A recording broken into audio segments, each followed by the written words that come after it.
진미령의 미운 사랑 신청.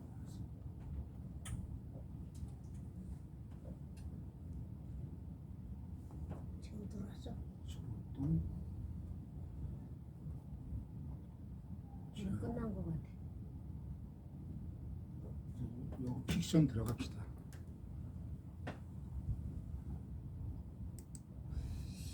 여기 주제가 찾아놓고 픽션 요것도 괜찮아요. 그죠? 내가 했는데 또 써먹는 거야. 백합 박지산 소리 좋았대. 저기 마이크 소리도 좋았대.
내가 먼저 할게요. 누나 끊기지 마.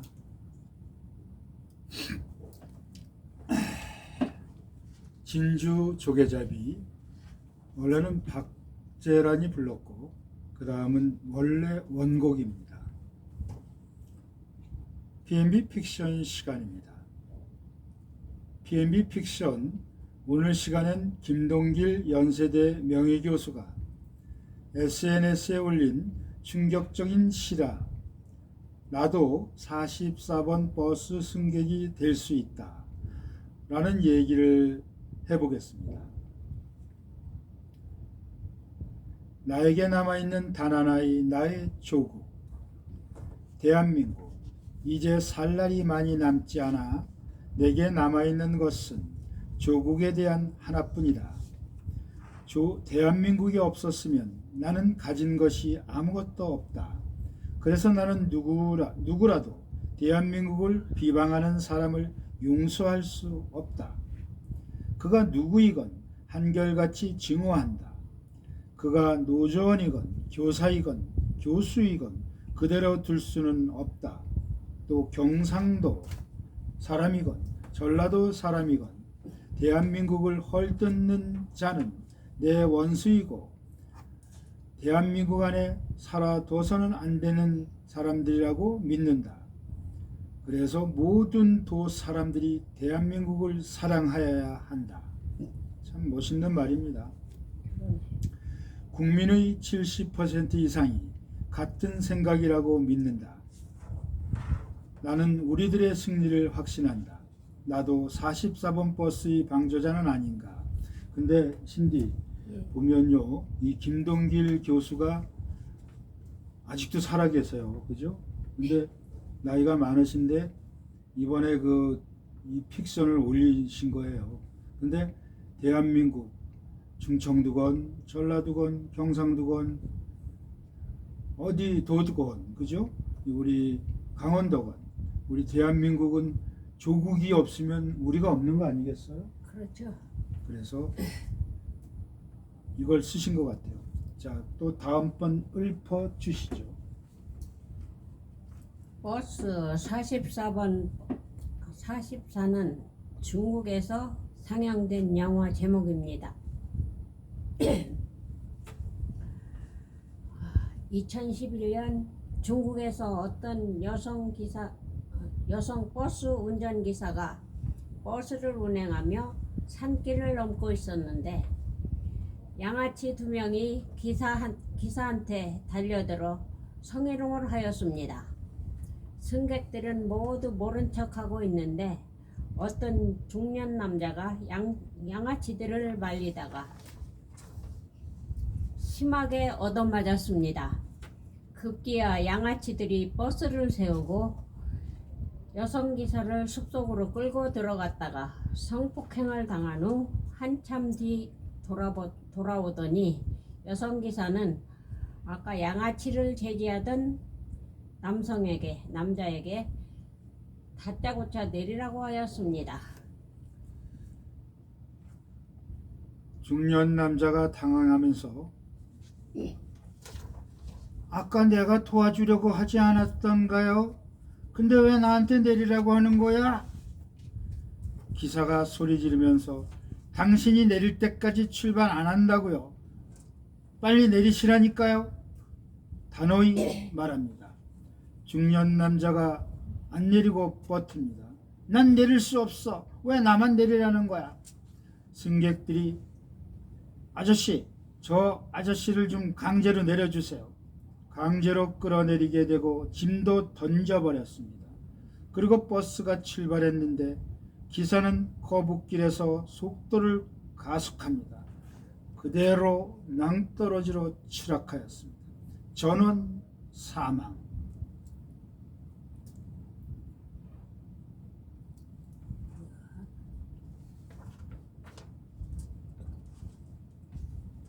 중년 남자는 아픈 몸을 이끌고 산길을 터벅터벅 걸어가다가 사고 현장을 목격합니다. 교통을 통제하는 경찰관이 말하길 버스가 낭떠러지에 떨어져 승객이 모두 사망한 사고라고 합니다. 멀리 낭떠러지를 바라보니 자신이 타고 왔던 그 44번 버스였습니다. 그 여성 운전기사는 오직 살만한 가치가 있던 유일하게 양아치들의 악행을 제지했던 그 중년 남자를 일부러 버스에서 내리게 하고서 모른 척 애매했던 승객들을 모두 함께 지옥으로 데리고 갔습니다.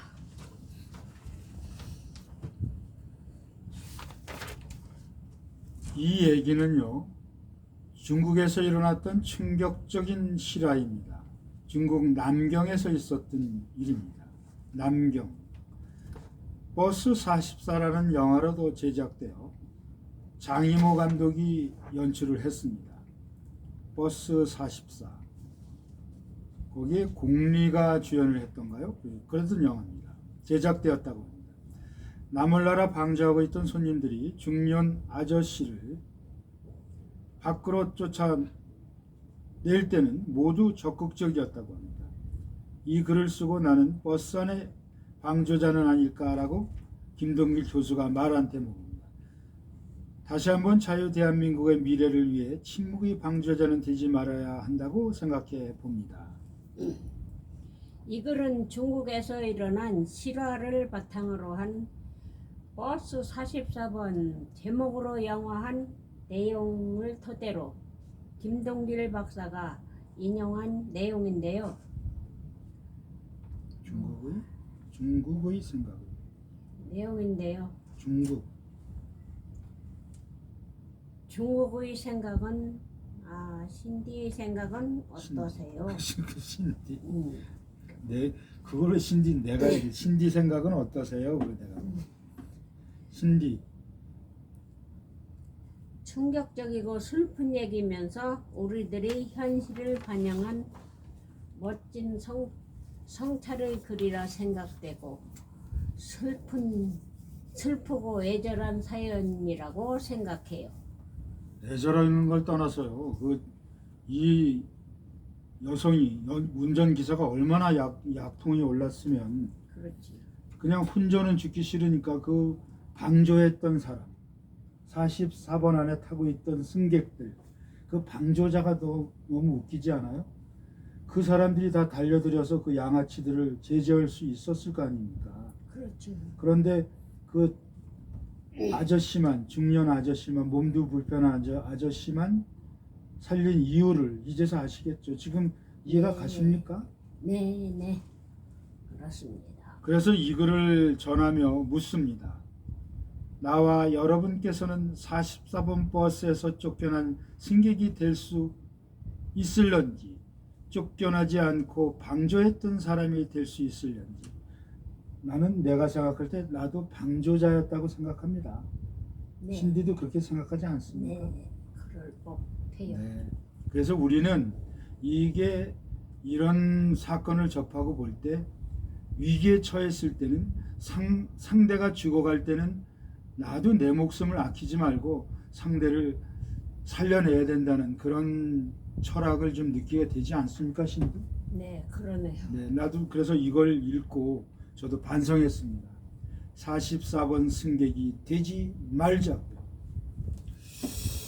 네, 그래서 조금 어려운 일이죠. 그럼요. 그래서 이게 지금 영화로 됐는데 한국에 수입은 아직 안 됐다 그럽니다. 근데 그 장이모 감독이 감독을 했고요. 중국. 그다음에 공리라는 중국 배우가 주연을 했던 영화 44번. 만약에 수입되면 여러분 꼭 보십시오. 네. 네, 그래서 이제 신디 SBS 그 모래시계 고현정이 최민수 나왔던 거 아시죠? 네, 네. 네, 그거 OST로 쓰였던 노래가 있습니다. 그래서 오늘 백합 박희상의 노래로 들어볼까요? 네. 이 소재가 조금 무거우니까 그죠? 네. 요걸, 네, 백합 박희상이 부릅니다.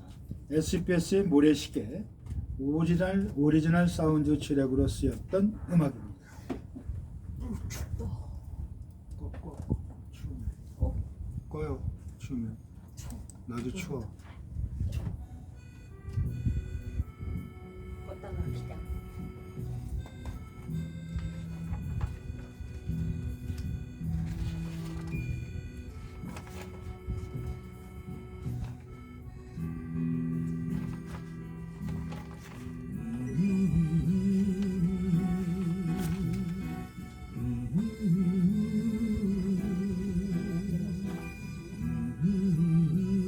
아니 제일 밑에를 눌러요. 그래서 놔둬요.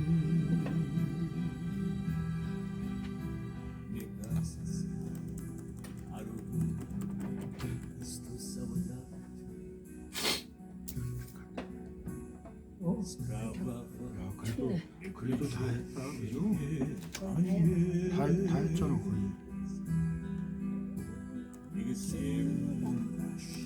오늘 누나가 벅벅거리지 않고 잘해주셔서 하다 보면 이제 좀 늘겠지. 근데 늘 때가 넘었죠 누나. 이제 누나는 이제 자연스럽게 하는 법을 터득하는데 이제 방법은 다 아셨고 그 정도면 괜찮아 이제. 그러니까는 자연스러운 거. 한 2년 안 하다 먼저 처음에 하려고 뻑뻑뻑뻑. 그렇죠. 지금은 그래가지고 이제 또 한 번을 더 늘려보고 이제 하자고 휴가 갔다 와서는 한 번 더 해요. 9월 달부터는 2번씩 하자고. 2번씩 3번씩은 누나가 어려우니까 나야 누나가 하는 거와 상관없어. 둘이 하면 더 좋잖아. 심심하지 않고 이렇게 농담 싼치게 하면서 하면 좋은 거야.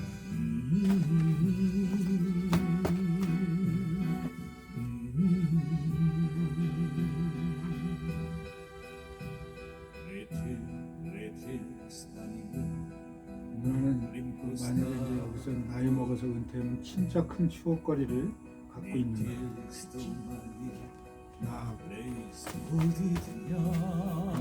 그리고 누나도 방송인이란 자부심을 갖고 계세요. 얼마나 남았는지 그 여동생인가? 그 친척 동생들 왔었잖아. 그 아이들하고 언제 한번 대화해봤으면 좋겠어. 그래서 누나 글도 좀 쓰고. 근데 사람들이 괜찮더라. 지적이야.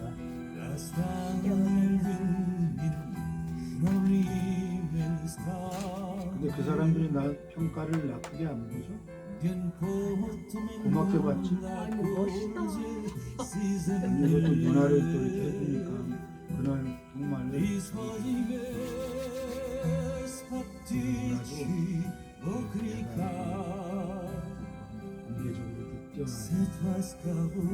공개적으로 이제 그래서 좀 신범순이가 이렇게 막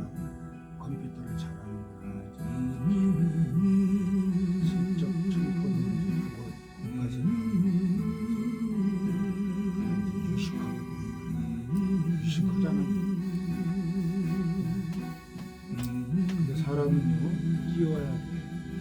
특히 방송인. 그래서 방송인들이 그렇게 자기 학력 이전해가지고 근데 다 걔네들도 나오긴 나왔는데 졸업을 안 한 거지.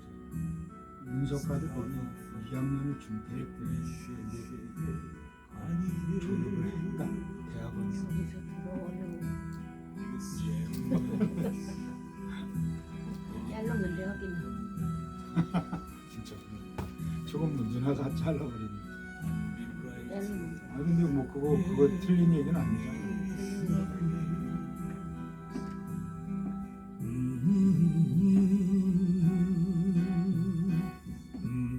이제 숲길 들어갑시다. 숲길에 빨리 해버리고 이제 음악 듣고 빨리 끝내버리고. 천천히 남았어. 뭘 소천이 남아? 교수 이야기하고 교수 이야기. 교양사로. 이제 자 들어갑니다. 네, 백합 박기상의 노래였습니다. B&B 수필 시간입니다. 학자요, 정치가요, 목사요, 주한 미국 대사 1993년, 1997년에 재임하였던 제임스 레이니는 임기를 마치고 귀국하여 에모리 대학의 교수가 되었습니다. 그는 건강을 위해서 매일 걸어서 출퇴근을 하던 어느 날 쓸쓸하게 혼자 앉아있는 노인을 만났습니다. 레이니 교수는 노인에게 다가가 다정하게 인사를 나누고 말벗이 되어주었고 그 후 그는 시간이 날 때마다 외로워 보이는 노인을 찾아가 잔디를 깎아주거나 커피를 함께 마시면서 2년여 동안 교제를 나누었습니다. 그러던 어느 날 출근길에서 노인을 만나지 못하자 그는 노인의 집을 방문하였고 노인이 전날 돌아가셨다는 것을 알게 되었습니다. 사실을 알고 그는 바로 장례식장을 찾아 조문하면서 자신과 교제했던 노인이 바로 코카콜라 회장을 지낸 분임을 알고 깜짝 놀랐습니다. 그때 한 유족이 다가와 회장님께서 당신에게 남긴 유서입니다 라고 하며 봉투를 건넸습니다.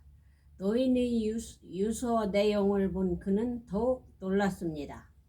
그 유서에는 이렇게 쓰여 있었습니다. 2년 전 여름 내 집 앞을 지나면서 나의 말벗이 되어주고 우리 집 뜰 안에 잔디도